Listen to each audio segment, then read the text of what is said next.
I wonder where my money went. It just seems to disappear. That's definitely me. I keep track of my money. I know how much I have, how much is coming in, and how much is going out. Oh my gosh. This game is like giving me anxiety. Ladies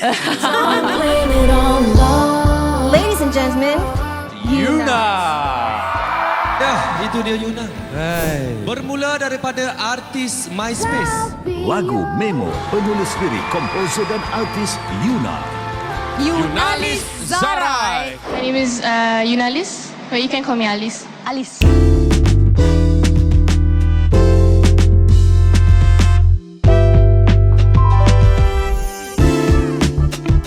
Making us Malaysians very proud, Yuna started her music career on MySpace. She has achieved independent success in Malaysia and has brought her artistry across the US to create music that has reached millions worldwide. Welcome home, Yuna. I'm so happy to have you sitting here on this seat right next to me. Oh my gosh. You're a busy lady. And have you gotten over your jet lag yet? Oh my gosh. It's been like a week. I feel like as I'm growing older, it takes a bit more time to get myself adjusted. When I was in my 20s, I would be able to arrive and then go straight into shoots and stuff like that. But now it's just no. That was us before. Right? Now when you give me about 2 weeks to acclimatize and I'm like, okay, I'm ready. Yeah, no shoots, no nothing, just let me chill. But I'm okay. I'm just maybe this trip for me is a little bit different. It's I came back with the cat. So I feel like it's a different kind of travel, because normally if I come back, it's 2 weeks of work and then back to LA. But now it's just it's a different, I'm here and ready to settle, and my husband and I we're remodeling our house, so it's exciting. So it's not just a quick in and out. You're going to be here for a while. Yeah. Nice. What's the first thing you do? Do you have a ritual? Do you have a craving? Banana leaf rice. Yeah. So you've had it? That's ticked off your list then? He's yeah.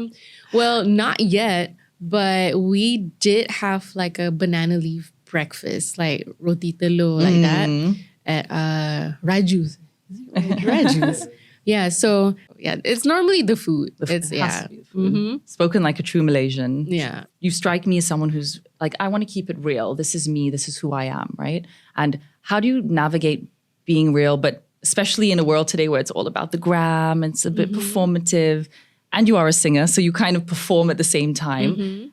Has that been a journey for you over the years with performance and then your reality, or you not being you? Honestly, I don't know how to be anything else but myself. I'm a really bad liar, I have a lot of friends who have their own persona on stage, and it's they're real life, they're a normal, normal person. I guess for me, I never had the opportunity to do that, because from the very beginning, I was just performing with a band and, meeting the fans and hanging out. It was a friends thing, So when I went to perform with my bandmates, the audience, they were my friends. So it was just me being myself. So I carried that throughout my career, my journey. And of course, as an artist, on stage, I do amplify my whatever, my outfit. Online, offline, I'm just the same person. It's really hard for me to okay, I'm this person as a Yuna, and then as a Yunalis, as the real person, I'm I'm different, So I think from the very beginning, I wasn't groomed to be an artist, an artiste. So me filling it out, what works with my music and how I want to portray myself. I was reading this quote 2 days ago and it kind of struck me. It was, God can't bless what you pretend to be, which I thought was quite powerful. Yeah. Right. Wow. I mean, I do respect other artists' decision. I do have a lot of friends who prefer it that way. They maintain their mysterious, I don't want people to, I don't want people to know anything about me or my family. But I'm pretty much an open book, because it feels weird to not being able to express myself as a human being as well. Yeah, as you do in your music and real life, I guess. Let's like rewind things a little bit. You grew up in Malaysia, in Perlis. Was that true? Yeah. And then eventually moved to KL. Tell me about that, your childhood. Wow. So as a child, I'm the only child. And my mom was a teacher. My dad worked as a government servant. So he moved around a lot. So he would get like different posts like in different states, you know. So I remember as a baby, I was in KL. There was at one point, we were in Kelantan for like a year or so. And then Penang, back to Subang Jaya. So Subang Jaya was where I spent most of my childhood. And then when I was 15 years old, my dad hit me with this news like, hey, so we're moving to Perlis, you know? So I'm like, what's in Perlis? I don't know what. So I'm not from Perlis. I didn't know anything about the state or like the town, Kangar. I was also a teenager. That wasn't the vibe for me, you know? So I was like, I don't want to go to like in the middle of nowhere, you know, and I hated it. Like I didn't speak to my parents. My dad had to buy me like a electric guitar. And then I was like, okay, fine. I went there and I went to school and I just loved it. I love Perlis. Like it's such an amazing place to like grow up.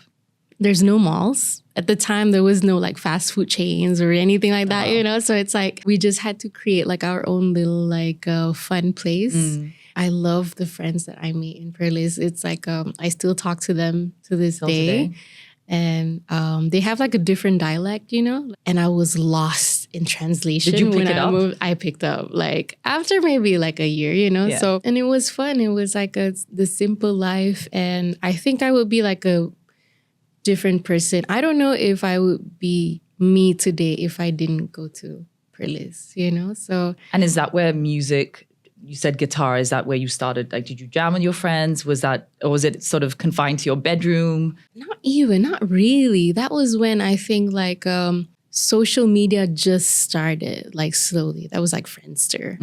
Yes, I remember that. We're old enough to remember that.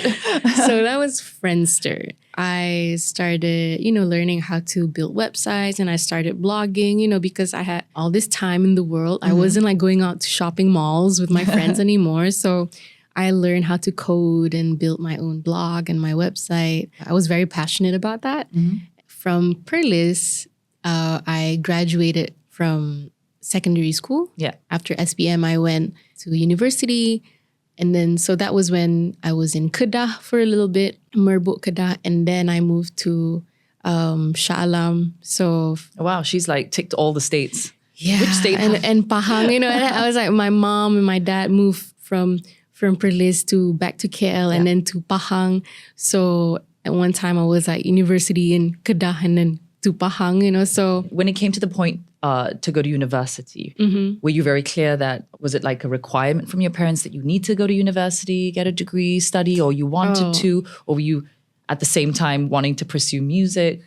It was both. Like I said before, you know, like I'm the only child, so I'm pretty much like stuck in like, I'm their only hope, you know? So I wasn't like an overachiever or anything like that, but I tried like, to do my best in like sports. I was an athlete for Perlis for 10-pin bowling for like Were you good? 5 years.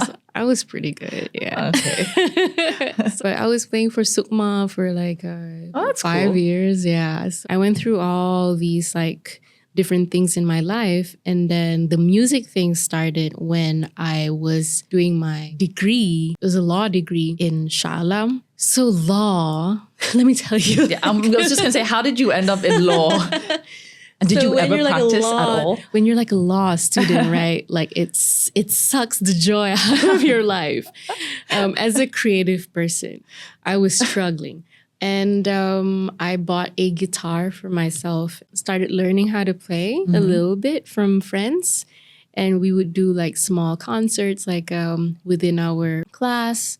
And I realized like, hey, like I'm actually pretty good at this, you know? And 3 months, 4 months in, I started maybe like trying to write my own songs. And I learned how to like record on the laptop. So I would record, save it in my USB drive, and then my friends would, we would share songs that way.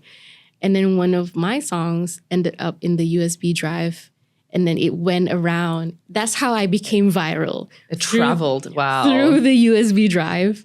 And they started sending all these like songs to like a different university, Okay. So kids over there was like, oh, who's this girl? So that was how I was getting like people asking about like, who's this like Yuna girl, So that's how the music thing started. But then you were saying you were like, I was your parents' like only hope being the only kid, right? Yeah. Mm-hmm. And you're studying law, and then it's like, this music could be a thing. Did you get that support from your parents? Where did your parents sit on this? I think they were 150%. Like I was actually hiding the fact that I was like going to gigs and performing and stuff. I didn't tell anybody. I didn't tell my parents about it. Like I would carry my guitar 8 p.m. out of the house, and my mom and dad would be like, where are you going? I'll just hang out with friends, and I'm like actually on my way to like a gig, and like performing in front of like a crowd. So they didn't know until I was like completely ready to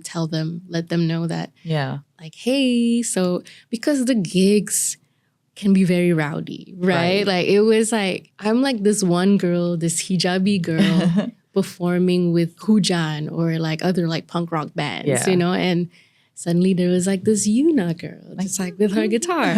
So the crowd is normally like they get pretty crazy, and I love that. And finally I had like a proper show at there was this venue called No Black Tie in KL. And then I told my mom and dad like, hey, so there's this thing in KL that I'm going to be performing at this thing.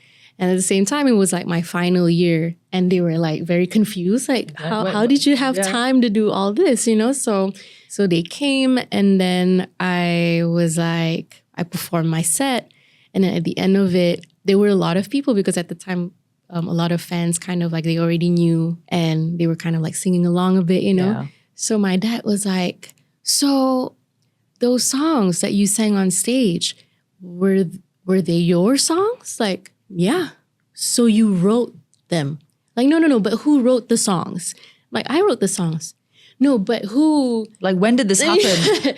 But who helped you, like, in producing? And, like, like, really, he didn't understand how I could write all of the 5 songs I was performing on stage. And because he had no idea. And I kept them in the dark, and... I said, no, those are my songs. And then it all changed for them. They were just like telling their friends. Like, so then what was that time like in Malaysia before you went to the US? Was it a decision you made, like, I'm going to take this seriously, I want to try it out, I'm going to give it 100%, and I'm going to make the move? How did that work out? So from KL, I already had like a few years of like success in KL, like with AJL and what else, like AIM, which is like the Malaysian Grammys, So 4 years in, I had an offer from like some guy from the US, reach out to me. His name was Ben Willis. And he said like, yo, I really like your music and, like, let's work together. And he came over to Malaysia and then we met. And then, like before that, I had some English songs, but it was really hard to market it in Malaysia as a Malaysian artist, So I thought, okay, maybe like this could be like a good thing for me. And let's go off with this random guy, let's go to LA. But Ben is amazing. Like it's been like what, 13 years. And I'm still with him. Like, and that was how it all started. Like I was in LA and I knew like what my sound was gonna be like, so I kind of like had like a clear direction of what I wanted to do in life, with my music. So it was pretty easy for me to transition and not really get lost in the sauce, So in LA, it was pretty easy. Like, okay, like work with this producer. Do you like working with this producer? I'm like, yeah, I love this producer. What about this guy? Like, not really my style, So you felt like you could defend, like protect yourself. You didn't have to say yes to everything. Yeah. Mm-hmm. So, but did you have to take savings there? Did you need to go how much money do I need to fly to the US, to work in the US, to stay there? Were you supported financially? I don't know. I just packed my bags. This is what it means to be young, wild and free. Brave. And brave. And I don't know what I was thinking. But I felt like, you know what? Yeah, no, let's just do this. And then I don't know what my mom and my dad, what were they thinking? Letting me let go? you go? Yeah, like there must be something that was like happening to them. Like they got an epiphany. It was just like, she's gonna make it. we will let you go. And of course, I had made some money from working in Malaysia. So, but it wasn't like a lot, Yeah. you know? So I had to like be careful. And of course, it was expensive. Like I obviously needed help. And my label at the time, they help you out maybe the first year, pay for rent. And then after that, there's this thing called like recoupment. Right. So whatever, jobs that I have later on. They take that percentage back, right? Yes, exactly. So Yeah. it was just like full on music focus every day, studio time, trying to get like those songs out, So yeah, I was like pretty much very focused and very determined to like put out an album and also getting signed, So I'm Right. like, okay, the goal is to get signed to a major label. So that was like the main thing that I wanted to do. Well, let's take a look at your item. So you asked to bring a personal item. Yeah. Tell me. So it's a diary. This is my journal that I brought with me. This Music Hall of Williamsburg. Yeah, this is in Brooklyn, and this was 2012. My first U.S. tour. My first tour ever. Like I've never been on tour before, and I went on this van like a crazy person. With 3 of my friends, and then we just drove around the U.S. Look at this. This journal belongs to Yuna Zarai. That's like, it's so high school. This journal belongs to Yuna Zarai. If you find it, means I've lost it by accident. I'm always losing stuff. Sad face. Did you actually? Yes. Please return this book to my address. My Malaysian address. I'm like, but yeah, so that's my sticker from my like first album cover. And this was my first stop was Indianapolis. Yeah. Like this is something So to show the ticket. grandkids. Right? And clearly I had like 6 hours in the van, like driving from one state to another. So, and then we drove to Chicago, and then just me just like drawing a little map. Wow. Look at this. It's like This is art. Cleveland, and then Pittsburgh, and then New York. That's just crazy. Yeah. Like when you look at that now, is it like, did I do this? Was that me? Yeah, kind of. Like I went on a few more tours after this one. And I just remember, look, I'm not going to do that tour again. It's like too long. It took me like a month to finish the tour. But you see a lot of like artists just finishing tours for like after like Months, 2 right? months. Yeah. And then I'm like, I don't know how they do it. So when you reflect on this journal and looking at this map, like what are like the lessons you've learned from this phase of your life? Would you recommend like pack your bags, fly to the US? Would you say that to them? I mean, I would say to get experience, yes. Yeah. Like you should explore somewhere out of, just go out of the country. Not just for music, just for like see something new out there. Or, like you learn so much from just being somewhere very foreign, like on your own. And you learn so much about yourself, and from other people and how they do things. Like for me, like after spending so many years in the US, like coming back to Malaysia, I was very inspired to like share what I see and what I know, what I learn over there with my friends. And they get excited as well. It's like, oh, how did they do that over there? How, like they wanted to know how was Pharrell like of my working life with my friends, And but yeah, like for me now, like the world is different now. It's so connected, and there's stuff like TikTok where you can just go, you have a song on TikTok and you go viral, and then do you need to be in LA to get famous? Yeah, Probably and not. it's a different beast, when you get into the American music industry. And I always tell my friends, if you're not careful, you can kind of just like, you lose focus and you kind of just like, fall off the wagon kind of, and then just, pack your bags and then go back home. And there's a lot of cases of people in LA. We see a lot of people who are still trying like to get things to work out for themselves, whether they're like movie business, music business, people, just to make it work, just to make it work, like driving Uber. So from this, what I learned is just like always just, be open to receiving new experiences. Yeah. So I feel like you're moving into a new phase in your life. Is doing projects outside of music something that interests you? And you've kind of dabbled in various different like little business ventures before, right? What are the next few years going to look like for you? I don't know. I don't have a plan. For me, the plan was just let's come back and then see what happens. But definitely, I love fashion and making. Is it like merch? It was just it's just like fun project that I'm working on. It's called YZ Label. Okay, and it all just started from me divesting from like Western brands. I wanted to start wearing my own product. So. This started like in November of last year, and I made my own bags. And because like I didn't have any bags that I wanted to wear, like that I wanted something that is mine and that I'm proud of. So I went through this whole thing. It was just like, it's not easy though. Yeah, right? It's not easy. So I'm just like, okay, I just have to be clear with my intentions and like divest.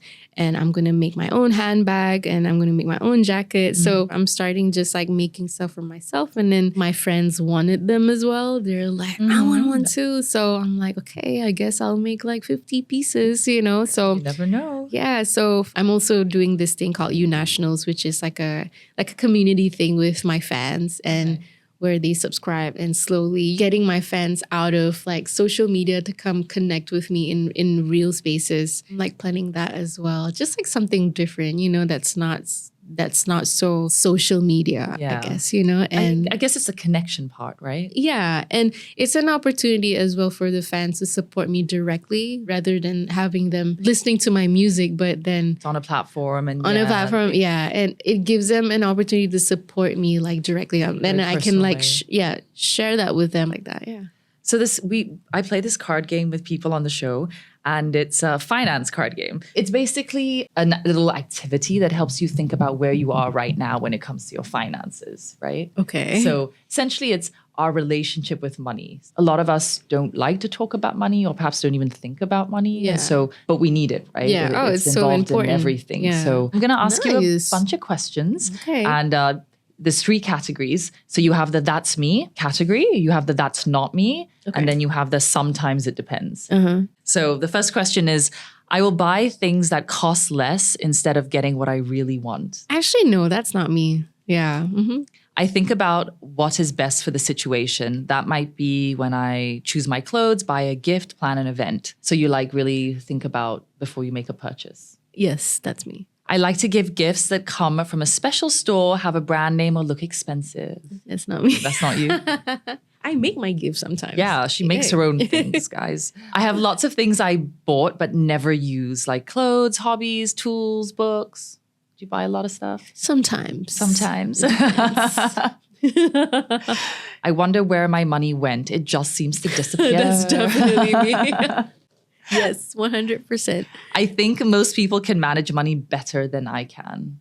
Yeah, that's me. When I go shopping, I have to buy something. Not really. No, that's not me. Not anymore. Not anymore. Not anymore. I keep track of my money. I know how much I have, how much is coming in, and how much is going out. Oh my gosh, this game is like giving me anxiety. It's going like, oh my goodness, how am I? I'm like I'm 38. What are my financial decisions? Wait, hang on. Yeah, that's me. Okay. That's good. I give money or buy things I don't need when someone asks me for support. So you're like quite generous? Yeah, that's me. I'm like not happy about it. Yeah. That's me. I help others even when they do not ask. I give them money or buy things for them. Sometimes it depends. If you're asking for a raise or like you're negotiating or want a better deal. I negotiate. Yeah. Mm-hmm. Okay. So now basically sometimes it depends. We put that aside. And that's not me. We'll put that aside. And we'll take a look at these cards. All right. So I'm going to flip the cards around. So we put them into different categories, right? So you've got 2 giving cards. You have a security. You have two status. Ooh. Carefree. Okay, you've got 3 carefree. Look at all the carefree cards. Planning. So 2 planning, spontaneous. Oh, you're quite sort of a little bit of everything. Carefree. So you're quite carefree. So we'll take out we'll remove the less dominant ones. What did you get? You got 3 of this. So we'll get rid of that. So I guess then looking at these, right? Your security thing and carefree. So then these become like, it just basically talks about like your current habits with money and attitude with money right now. So where you are right now. So carefree, basically it's easygoing, flexible, sometimes irresponsible. Yeah. As the card says, you're quite happy to jump on new opportunities. You're not distracted easily. You don't get pressured. But then you may kind of lack the skills to feel confident about like financial decisions. And then security, quite prudent. So like thrifty, prepared, also known as cheap. This is what the card says, you like to have a budget, you have financial goals, you're quite wise with how you spend your money, conservative, and you take care of possessions. You don't need to have a lot, but what you have, are things that matter to you. So not a bad card. And then giving, generous, thoughtful, charitable. You really like to take care of other people and you like to be thoughtful. So yeah, what do you think? How do you feel about? Yeah, that's me. Do you feel it? Do you feel it like reflects you or tells you something you didn't know or didn't think of? Well, I mean, now it's a good thing that I wish, where were you in my 20s? We should have played this game. Where was this in my 20s? When I was like 24, But yeah, I went through like all these like different phases in my life, like starting a business, and then I had to close down my clothing store and just spending way too much on things that I didn't plan properly, So there was a lot of those kind of stuff where I'm just like, oh, I had money, so I didn't know what to do with it. I was like, okay, let's get into this clothing business, and I didn't know anything about it. There wasn't any plan, like solid plan behind it. Yeah. So that kind of like made me into the person I am today. Like very like. What do you wish you knew back then? What would have been helpful?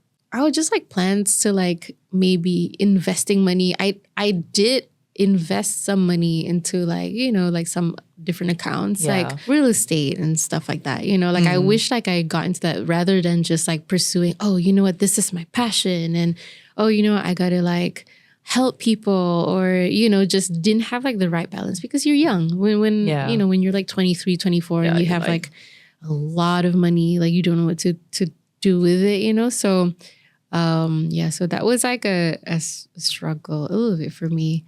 And now I'm just like, ugh, can I go back to 2000? Sadly, no.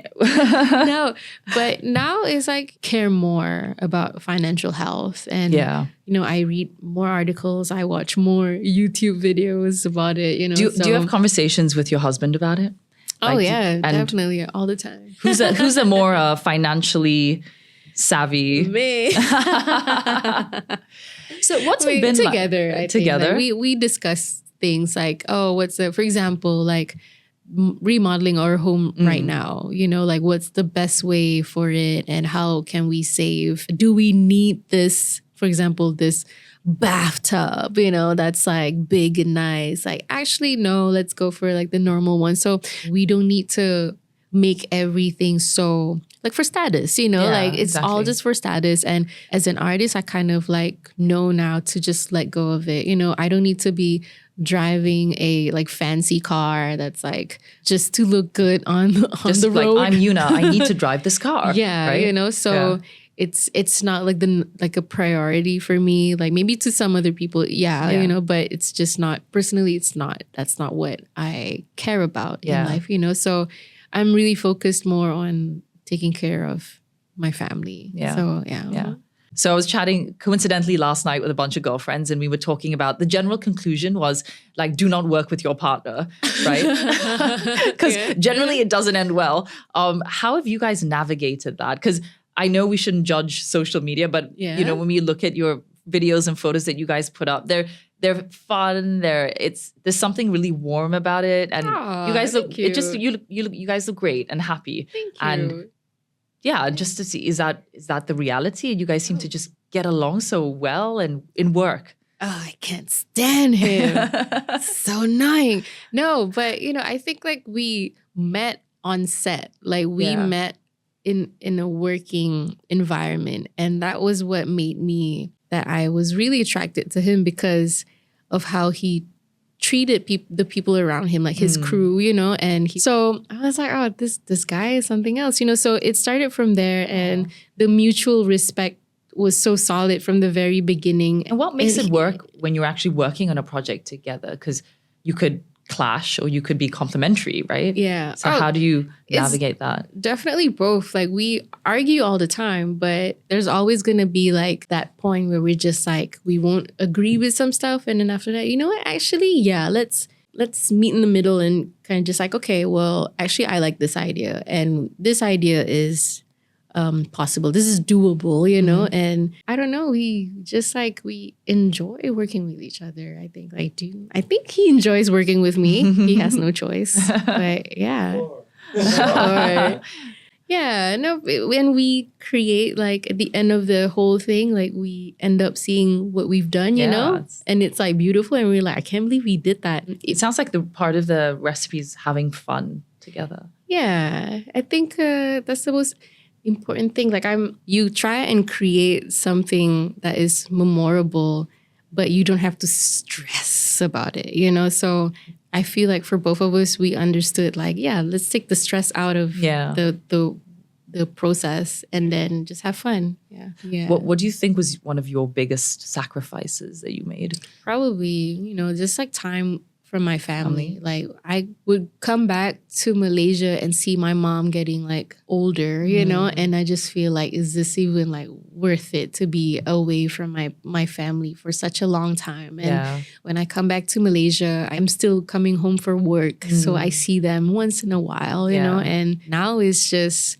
for me, like, I think it's time for me to be more present in Malaysia for my family, you know? So that was like the biggest sacrifice. And I gave it kind of like a timeline, kind of like, okay, like 10 years, I think that's enough, you know? Like 10, 12 years, I think that's like, okay. Like I've achieved more than I could ever dreamed of, you know? Like I never thought I would stay on this long and make music. And I have 5 albums, like 5 US release albums. And you've collaborated with amazing producers, singers. Yeah, you know. Like, I mean, of course, Usher comes to mind.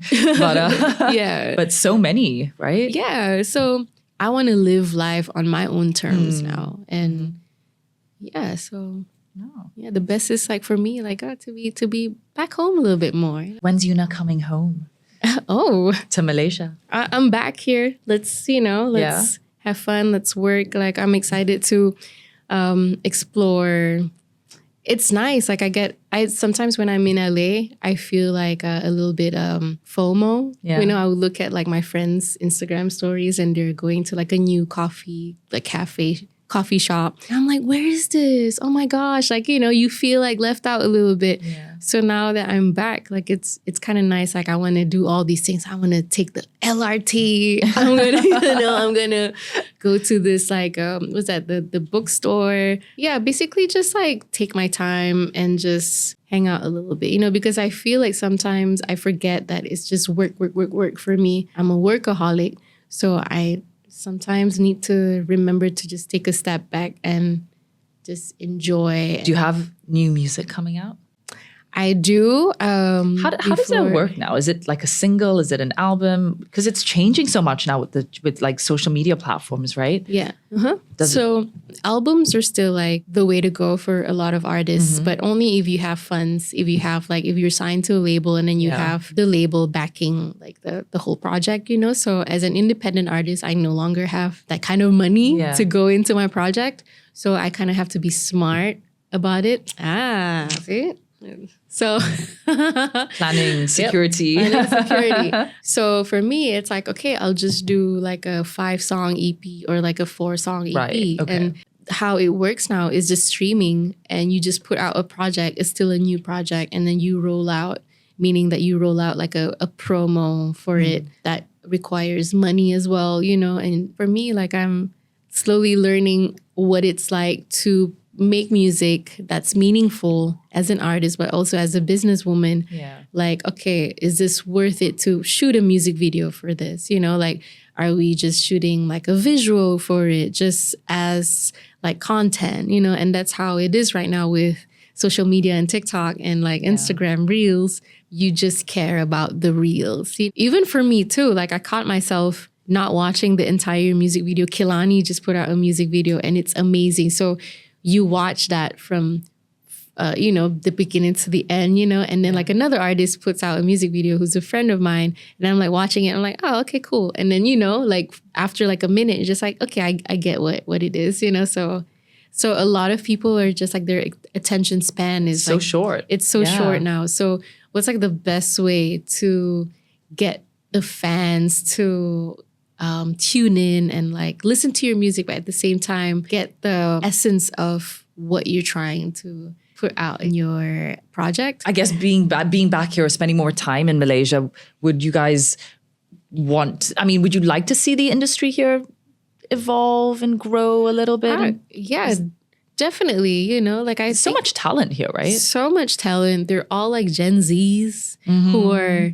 they don't care about a lot of things, you know, and there's a lot of talent. I'm featured on a song with like a very talented like local rapper. I'm excited for it to come out, you know, and it's like we made the song together like maybe during the pandemic, 2021, I think. It's a long time ago, but I'm really excited for it to come out, you know? So just stuff like that. Like, I would love to just like... Little projects here and there. Because I feel like, you know, they maybe need some guidance or not, you know, but I'm always here. I try to be available for anybody who wants to talk to me and ask me questions about music and, you know, so if they want to learn. So Oh, we're happy to have you back. Yay. Thank you for chatting with me today. Thanks for having me. This is so fun. Yeah.